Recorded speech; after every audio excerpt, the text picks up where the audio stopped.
Assurance responsabilité civile ye bɛnkan sɛbɛn ye min bɛ don aw jigi kɔrɔ kasabiko siraw fɛ walasa ka donni ta ka bɔ aw kun ka kɛɲɛ ni aw ka tɔɔrɔ laseli aw mɔgɔɲɔgɔnw ma minɛko siraw fɛ walima farikolo la ka da filiw kan minnu bɛ se k'aw sɔrɔ baara ani adamadenya siraw kan aw denw aw ka baganw walima fɛn o fɛn n'o bɛ aw ka mara kɔnɔ. Assurance responsabilité civile professionnelle n'an k'o ma RC Pro o ni aw ka baara kelen-kelenna bɛɛ bɛ taa ni ɲɔgɔn ye. Bololabaarakɛlaw, diɲɛ magobatigiw, jagokɛlaw walima kɛnyɛrɛye baarakɛla fɛn o fɛn aw bɛ se ka tiɲɛni don mɔgɔ wɛrɛw kun k'a sɔrɔ an m'a dabɔ a kama. RC Pro de ye assurance ye min bɛ don aw jigi kɔrɔ k'aw ka baara kasaraw donni ta ka bɔ aw kun. Assurance lafiya de ɲɔgɔn tɛ RC Pro la ɲɛnɛmayali la aw ye. Assurance lafiya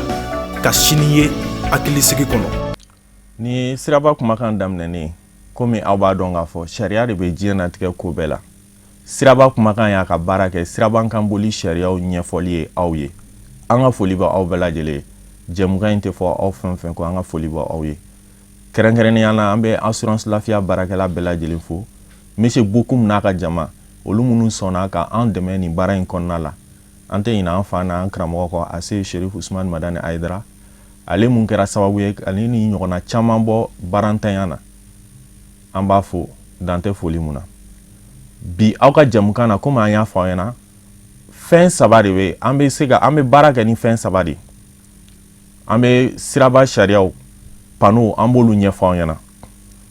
An bɛ se spécialistes ma mɔgɔ min ka dɔnniya ka bon siraban kan boli sariyaw kan an bɛ se olu ma ka ɲɛfɔli k'aw ye. Wagati dɔw fana la an bɛ welewelemada kɛnɛw sigi. A bɛɛ kɛ kun de walasa aw ka se ka faamuyaliw sɔrɔ accident ko bɛ se ka nɔgɔya Bamakɔ cogo min na. Mali yɛrɛ kɔnɔ cogo min na. O la bi an bɛna kuma panneau kan. Comme an y'a fɔ an ɲɛna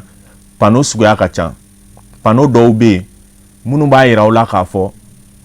kojugu de b'aw ɲɛma. Donc aw b'aw kɔlɔsi olu la. Dɔw fana bɛ yen minnu b'a yira k'a fɔ nin fɛn in balilen don aw man k'o kɛ.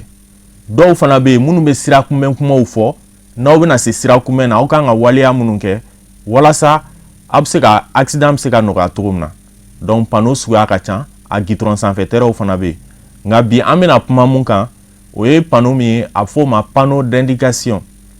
Indication olu ye panneau ye minnu bɛ yirali kɛ bolimafɛn bolila la.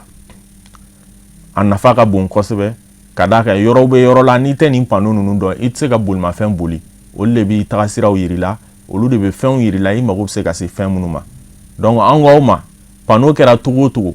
an bɛ panneau dɔn ka bɔ ɲɔgɔn na n'u forme n'u couleur de. Panneau mana caya togo togo hali n'u couleur n'o y'u ɲɛ togoya n'olu kɛra kelen i bɛ taa sɔrɔ danfara dɔ bɛ kɛ u kɛtogoya la. Donc panneau min ni an bɛ ka kuma kan bi n'o ye indication ye n'o bɛ yirali kɛ aw la o panneau in ale bɛ dɔn cogo di. N'a y'a ye a b'a sɔrɔ a kelen don i b'a fɔ forme carré ou bien rectangle a couleur ye bulalama ye. Forme carré ou bien rectangle a couleur ye bulalama ye a fɔ o ma indication. Donc indication ye panneau ye mun bɛ yirali kɛ bolimafɛn bolila la. Ale n'i y'a ye an ko panneau dɔw bɛ yen olu kumakan i bɛ tɛmɛ panneau na fɔlɔ ka se a ma. Dɔw bɛ yen u kumakan bɛ daminɛ a turu yɔrɔ la. Dɔw fana bɛ yen u kumakan o bɛ daminɛ a turu yɔrɔ la ka taa bila fo sira kunbɛn na. Donc an bɛna kuma panneau mun kan n'a bɛ fɔ o ma indication n'o ye yirali panneau ye a bɛ yirali de kɛ bolimafɛn bolila la. O kumakan bɛ daminɛ panneau yɛrɛ turu yɔrɔ la. A bɛ fɛn min fɔ panneau bɛ turu yɔrɔ min na a b'o sɔrɔ yen nɔ. Walima fɛn wɛrɛ bɛ se ka fara a kan a bɛ fɔ mun ma panneau so. Panneau so olu ye fɛn fitinin ye mun bɛ bila panneau duguma. O bɛ a yira k'a fɔ panneau in kumakan kan ka sɔrɔ nin yɔrɔ la. Mais n'i tɛmɛna ka nin mètre hakɛya in boli i bɛ se a kumakan ma. A fɔ de ma panneau so de distance. Donc ni o tɛ panneau in na an bɛ ka kuma panneau mun kan bi n'a bɛ fɔ o ma indication panneau mun bɛ yirali kɛ bolimafɛntigi la ni o t'a kɔrɔ a b'ale turulen yɔrɔ min na a kumakan bɛ baara kɛ o yɔrɔ la. Donc o panneau ninnu na aw ɲɛ bɛ fɔlɔ mun na nin P de sɛbɛnnen don a kɔnɔ o P in bɛ parking de yira. Parking ye jumɛn ye bolimafɛn yɔrɔ dɔ labɛnnen don bolimafɛnw ka jɔyɔrɔ dɔrɔn kama a labɛnnen don o dɔrɔn de kama a fɔ o ma parking. Mais au parking, endroit aménagé pour l'arrêt et stationnement des véhicules. Maintenant, au parking, il peut gansan de bala. Au pays, il y a parking muni jolino à la warsarata la. Mɔgɔ fana tɛ yen mun bɛ ka bolimafɛn jate minɛ i ye donc wari sara t'a la mɔgɔ fana tɛ yen mun b'i ka bolimafɛn jateminɛ donc o de ye panneau fɔlɔ in ye na aw ɲɛ b'o la ni a sɛbɛnnen don a kɔnɔ ni P sɛbɛnnen don a kɔnɔ. O kɔfɛ filanan in o fana ye parking de endroit aménagé pour l'arrêt et stationnement des véhicules ko yɔrɔ dɔ labɛnnen don bolimafɛnw ka jɔyɔrɔ kama mais danfara dɔ b'ale ni dɔ in cɛ o danfara ye jumɛn ye an ɲɛ bɛ dessin dɔ la kɔnɔ o dessin b'a yira k'a fɔ nin yɔrɔ in ta mun filɛ nin ye n'i jɔra dɔrɔn i bɛ wari sara an ye fɔlɔ mun yira wari sara t'o la a dabɔlen don jɔyɔrɔ de kama i bɛ jɔ ni wuli tuma sera i bɛ taa mɔgɔ t'i ka bolimafɛn jateminɛ i ye i fana tɛ wari di mɔgɔ ma mais filanan mun filɛ nin ye i bɛ taa sɔrɔ n'i jɔra o yɔrɔ la dɔrɔn i bɛ wari sara a dɔw la i bɛ taa sɔrɔ u bɛ tike d'i ma walima machine dɔw bɛ kɛ yen nɔ i bɛ wari sara tike bɛ d'i ma donc a fɔ o ma parking payant donc filanan in ye o ye sabanan in fana ye paye parce que parking suguya ka ca fɔlɔ n y'o fɔ an ɲɛna k'a fɔ wari sara t'o la filanan in i bɛ wari sara o la mais sabanan in a bɛ fɔ o ma parking à durée limitée ko nin yɔrɔ in na i bɛ jɔ mais jɔli mun de don wari sara t'a la mais i tɛ se ka jɔli kuntala jan fana kɛ dan de b'a jɔli la donc o yɔrɔ la fɛn dɔ bɛ yen a fɔ min ma parkmètre i mana jɔ i b'o de bila mobili la o b'a jateminɛ i jɔra wagati min na ani i kan ka wuli wagati min na donc a fɔ ma parking à durée limitée o kɔfɛ nin fana ye P de ye o fana ye parking de mais o la fɛn dɔ filɛ n'a duguma an tun y'a fɔ an ɲɛna k'a fɔ panneau so olu bɛ bila panneau duguma u bɛ fɛn dɔ fɔ k'a fara panneau kumakan kan donc nin panneau so in ja mun b'a kɔnɔ o ye car transport en commun mobili minnu bɛ mɔgɔw ta wari la o bolimafɛn ja de b'a kɔnɔ a fɔ nin panneau so in ma ko panneau so de catégorie panneau so suguya ka ca panneau so dɔw bɛ yen minnu bɛ bolimafɛn dɔ yira k'a fɔ kumakan in bɛ o bolimafɛn de ko fɔ dɔw b'a yira kumakan mun fɔlen don a bɛ sɔrɔ nin mètre hakɛ in na n'i tɛmɛna panneau la dɔw fana olu bɛ sira cogoyaw yira donc panneau so in suguya ka ca donc nin ta a fɔ nin ma panneau so de catégorie o panneau so de catégorie in bɛ k'a yira k'a fɔ ko nin ye bolimafɛn jɔyɔrɔ ye mais bolimafɛn jɔyɔrɔ mun dabɔlen don bolimafɛn minnu bɛ mɔgɔw ta wari la a dabɔlen don olu dɔrɔn de kama donc o b'a yira bolimafɛn tɔw si man ka jɔ o yɔrɔ la n'o olu tɛ a fɔ a ma parking est réservé aux véhicules de transport en commun donc avec un panneau so de catégorie o kɔfɛ panneau wɛrɛ mun dalen don nin kan a fɔ nin ma panneau d'indication komi n y'a fɔ an ɲɛna cogo min olu ye panneau ye minnu kɛlen don ni bulalama ye a kɛlen don selege naani forme carré ou rectangle a bɛ fɛn min fɔ o kumakan min sɔrɔ panneau yɛrɛ turuyɔrɔ la yɔrɔ in dabɔlen don taxitigiw de kama taxi de sɛbɛnnen don a kan o b'a yira k'a fɔ a dabɔlen don taxitigiw ka jɔyɔrɔ kama walima i bɛ taa sɔrɔ a kɛlen don furancɛ espace dɔ la mun b'a yira k'a fɔ taxitigiw de bɛ sɔrɔ o yɔrɔ la n'a bɛ gitɔrɔn kɛrɛfɛ i bɛ taa sɔrɔ u jɔyɔrɔ de don n'u bɛ boli la u kan ka jɔ nin yɔrɔ ninnu de la o fana kɔfɛ panneau d'indication de mun b'a yira k'a fɔ ko nin ye transport en commun ka jɔyɔrɔ de ye gitɔrɔn kɛrɛfɛ n'a ye nin panneau in ye o b'a yira k'a fɔ nin sira in kan nin yɔrɔ in na mobili minnu bɛ mɔgɔw ta wari la i n'a fɔ sotarama ni bisiw olu de kan ka jɔ nin yɔrɔ la nin panneau in nafa ka bon kosɛbɛ ka d'a kan ni nin b'a ka baara kɛ a cogoya la degun caman bɛ bamakɔ bolimafɛn boli la o degun ninnu bɛ ban mun na ni e bɛ bolimafɛn bolila kɔfɛ i y'a dɔn k'a fɔ a mana se nin yɔrɔ la a bɛna jɔ donc ni nin panneau ninnu bɛɛ b'u place la o b'a yira k'a fɔ sotaramatigi taxitigiw olu man ka jɔ ni nin panneau in tɛ o la ni e b'u kɔfɛ ne ye panneau in ye e b'a dɔn k'a fɔ u bɛ sɔn ka jɔ nin yɔrɔ in na o b'a bali u ka bali k'u jɔ ou bien ka bali ka wuli donc nin panneau ninnu nafa ka bon n'u bilalen don u place la a ka bato a kɛcogoya la sotaramaw k'u jɔ o yɔrɔ la taxiw k'u jɔ o yɔrɔ la a bɛ kɛ sababu ye balikajɔ ni balika wuli mun fana bɛ na ni accident ye caman bɛ bɔ o yɔrɔ o la donc nin panneau in b'a yira k'a fɔ ko nin dabɔlen don transport en commun bolimafɛn minnu bɛ mɔgɔw ta wari la olu ka jɔyɔrɔ de ye nin yɔrɔ in ye donc o fana b'a yira k'a fɔ bolimafɛn tɔ si man ka jɔ o yɔrɔ la n'olu tɛ o kɔfɛ nin ye H an ɲɛ bɛ ja mun n'a kɔnɔ o bɛ dɔgɔtɔrɔso de ko fɔ donc o b'a yira k'a fɔ n'an sera nin yɔrɔ la an bɛ taa sɔrɔ dɔgɔtɔrɔso dɔ de bɛ o yɔrɔ la a b'o de ko fɔ donc n'i ye nin panneau in ye dɔrɔn o b'a yira dɔgɔtɔrɔsoba dɔ bɛ o yɔrɔ in na a b'o de kofɔ. O kɔfɛ panneau mun dalen no o kan o bɛ senamatigiw ka tɛmɛsira de yira. Donc n'i ye nin panneau ye yɔrɔ jan fɛ i b'a ye k'a fɔ senamatigiw de bɛ gidɔrɔn tigɛ nin yɔrɔ la. Donc ko ni aw bɛ bolimafɛn jɔ a b'a jɔ mètre kelen ɲɔgɔn ka aw yɔrɔ janya u ka tɛmɛsira in na. Donc an y'a fɔ senamatigiw ka ko ka gɛlɛn kosɛbɛ ka d'a kan ni bolimafɛn magar'o la dɔrɔn a degun barika ka bon a tiɲɛni barika ka bon o la a b'aw kɔlɔsi kosɛbɛ. Siraba sariyaw kelen no k'a yira ko senamatigi n'i y'a sen kelen dɔrɔn ye gitɔrɔn kan kelen bɛ chaussée kan kelen bɛ bordure kan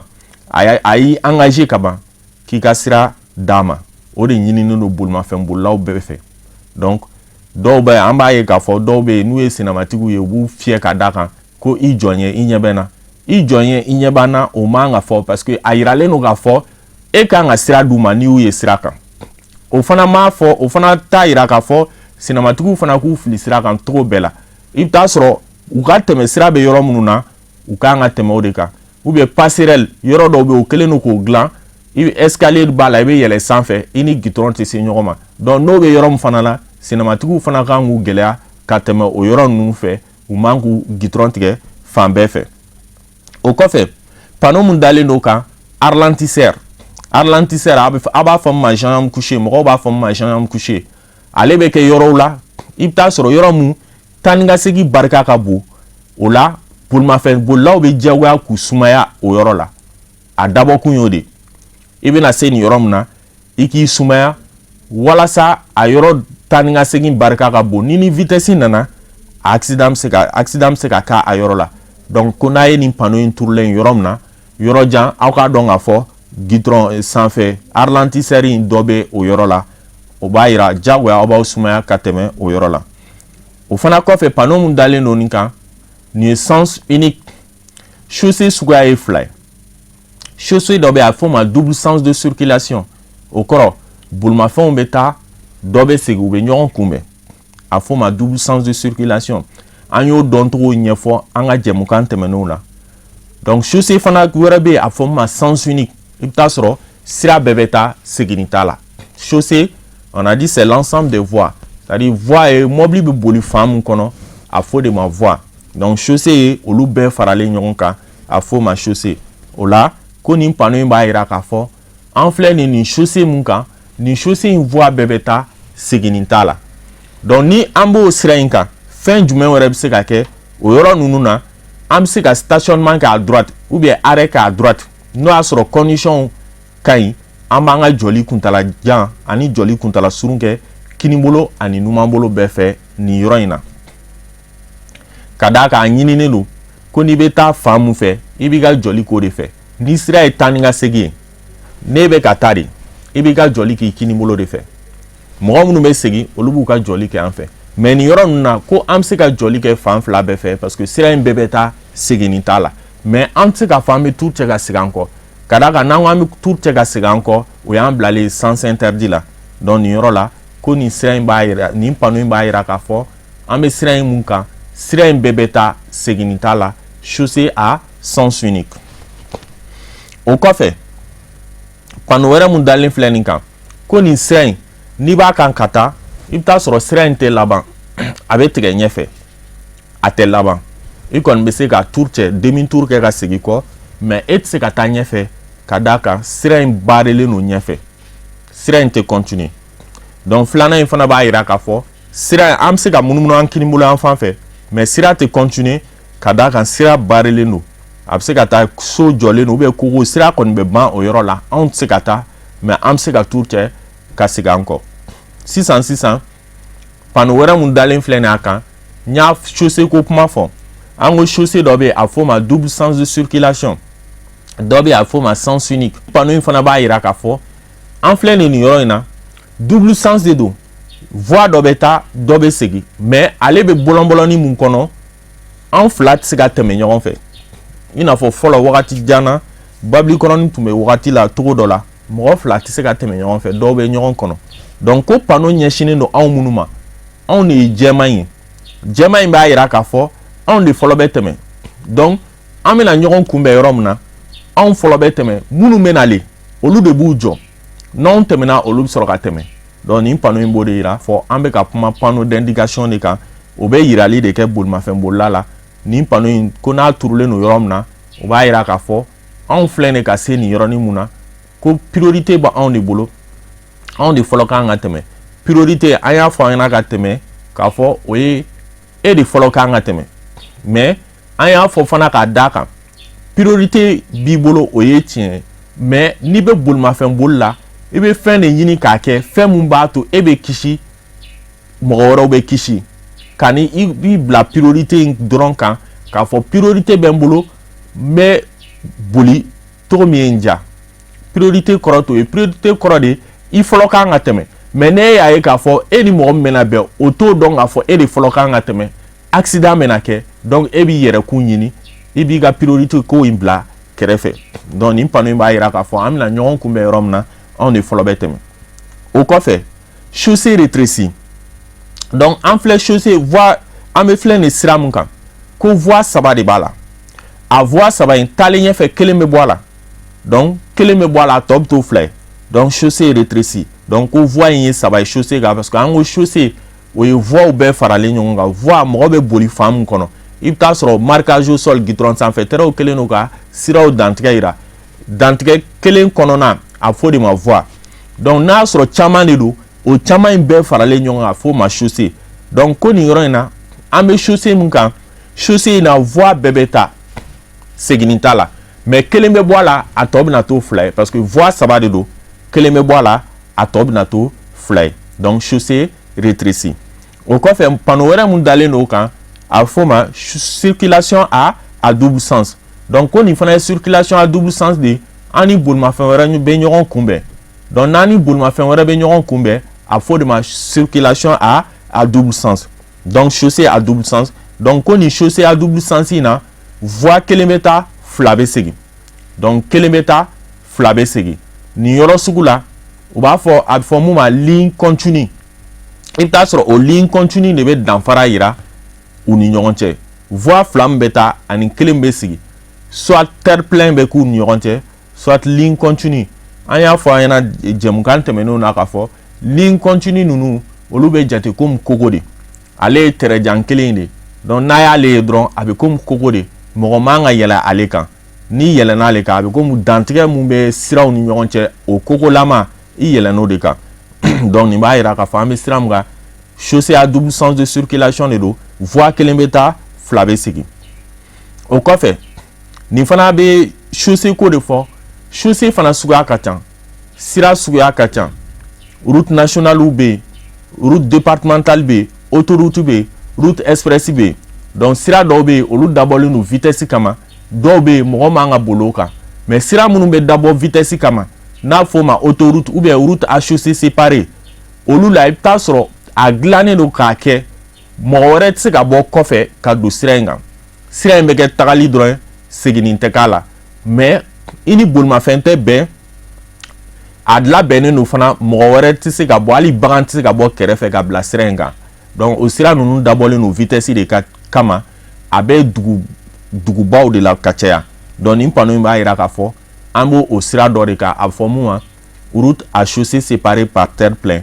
olu sira ninnu kan boli bɛ se ka taa fo kilomɛtiri 110 heure kelen kɔnɔna la ni wagati ka ɲi ni wagati ma ɲi kilomɛtiri 100 ka d'a kan an y'a fɔ an ɲɛna wagati bɛɛ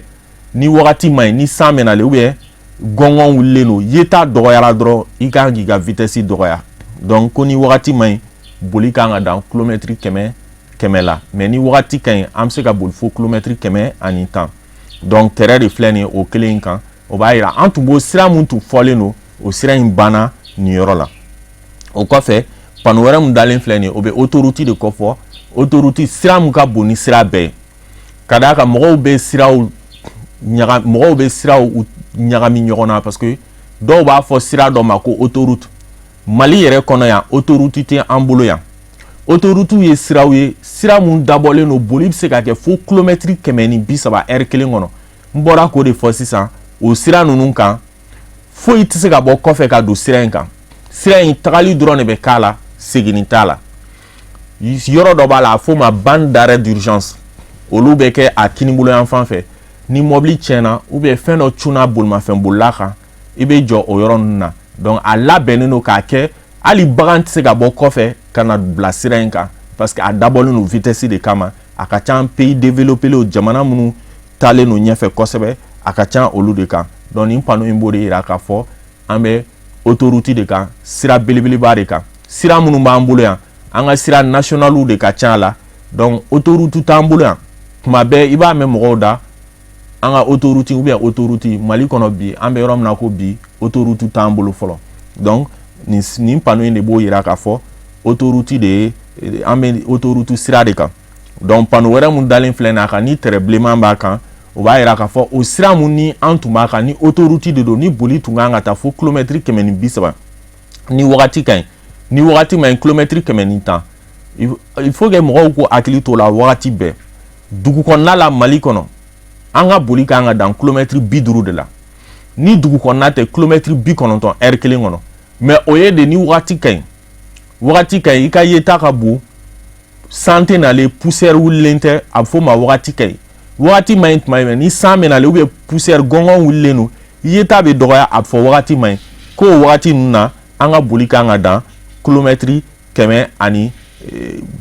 de la n'an bɛ autoroute kan mais Mali n'an tɛ dugu kɔnɔ race campagne ninnu na boli kan ka dan kilomɛtiri 90 de la heure kelen kɔnɔ o la cartouche sira minnu bɛ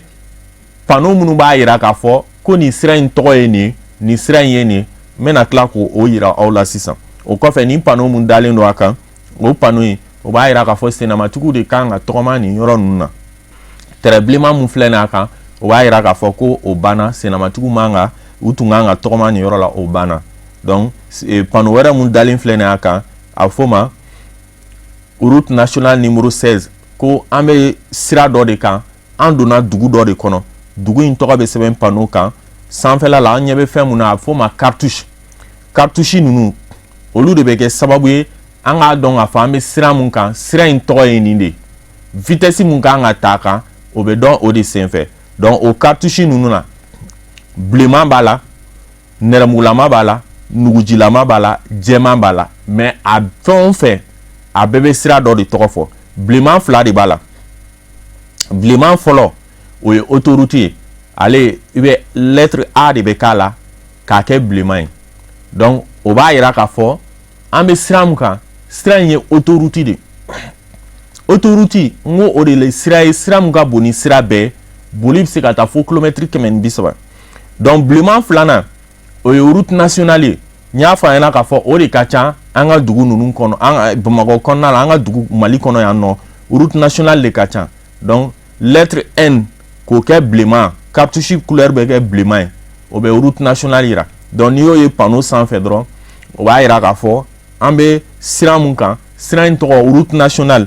a bɛ taa nin yɔrɔ in na a bɛ an kan ka dan nin vitesse in na donc autoroute n y'a fɔ a ɲɛna k'a fɔ o ye kilomɛtiri 130 ye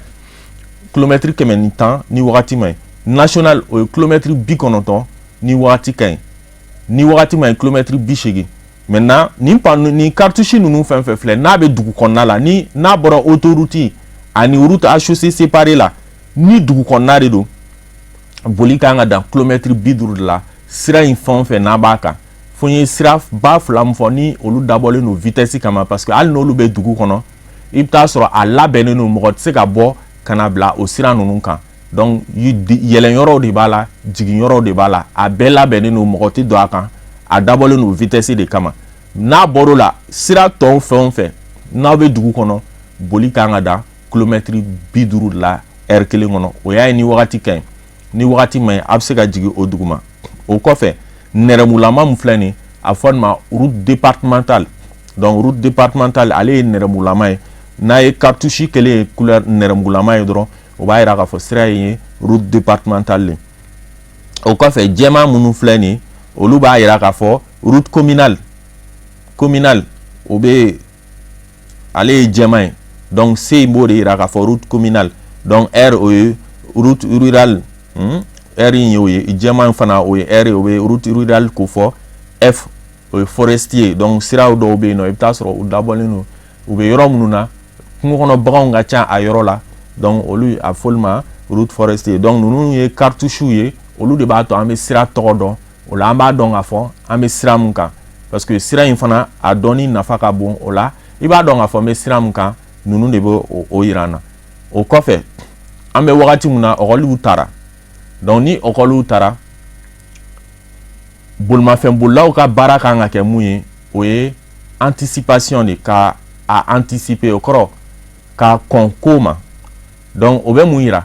i bɛ bolimafɛnboli la depuis i bɛ denmisɛnnin kun bɔtɔ ye a bɛ ka ɲɛsin gitɔrɔn ma i ka baara fɔlɔ bɛ kɛ mun ye o ye ka kɔn ka fɛɛrɛ minɛli daminɛ ka d'a kan denmisɛnnin ka hakilina mɔgɔ t'a dɔn a bɛ se ka boli wagati mun na a bɛ se ka boli wagati bɛɛ k'a fɔ a bɛ gitɔrɔn tigɛ o la ko aw kan ka anticipation de kɛ ka aw sumaya aw bɛ denmisɛnnin ye dɔrɔn aw b'aw sumaya o la klaxon ba nafa t'olu la parce que klaxon i bɛ mun kɛ klaxon na n'i y'o kɛ frein digili ye o bɛ kɛ sababu ye e bɛ jɔ yanni i ka se denmisɛnnin ninnu ma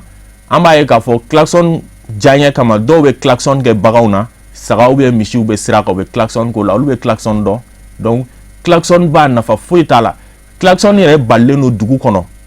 fo n'a sɔrɔ ko balilen de nana i ma i balila fɛn dɔ la i bɛ klaxon kɛ walasa ka kisi o ma i balila ka mɔgɔ dɔ ye sira kan donc i bɛ ɲini kana s'a ma i bɛ klaxon kɛ o n'a ɲɔgɔnnaw la sinon klaxon kɛli nafaba t'a la donc a bɛ anticipation de kɛ aw ka baara ye an ye denmisɛnnin ye depuis a bɛ ka gɛrɛ gitɔrɔn na dɔrɔn an bɛ commencer ka fɛɛrɛ minɛli daminɛ walasa an n'a ka kisi ɲɔgɔn ma parce que a bɛ se ka boli wagati bɛɛ k'i fili sira kan donc bi aw ka jɛmukan na Siraba kumakan na an y'a kanu ka nin panneau in de ɲɛfɔ an ɲɛna a bɛ fɔ panneau min ma panneau d'indication o ni ka aw hakili lajigi k'a fɔ an bɛ ɔkɔlita dilan an k'an kɔlɔsi ɔkɔlidenw ka taa ni ka segin na sira kan an k'an kɔlɔsi u la kosɛbɛ walasa ka caman bɔ accident na accident ko bɛ se ka nɔgɔya cogo min na aw ka jɛmukan na an ye nin de sɔrɔ hakɛto bɛ nin kan sali ala muhamadu. Assurance responsabilité civile ye bɛnkan sɛbɛn ye min bɛ don aw jigi kɔrɔ kasabiko siraw fɛ walasa ka donni ta ka bɔ aw kun ka kɛɲɛ ni aw ka tɔɔrɔ laseli aw mɔgɔɲɔgɔnw ma minɛko siraw fɛ walima farikolo la ka da filiw kan minnu bɛ se k'aw sɔrɔ baara ani adamadenya siraw kan aw denw aw ka baganw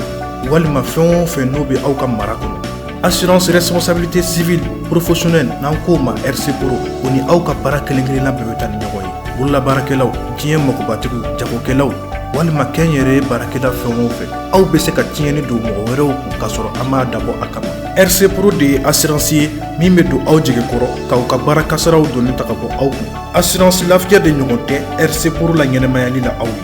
Assurance lafiya ka sini ye hakilisigi kɔnɔ.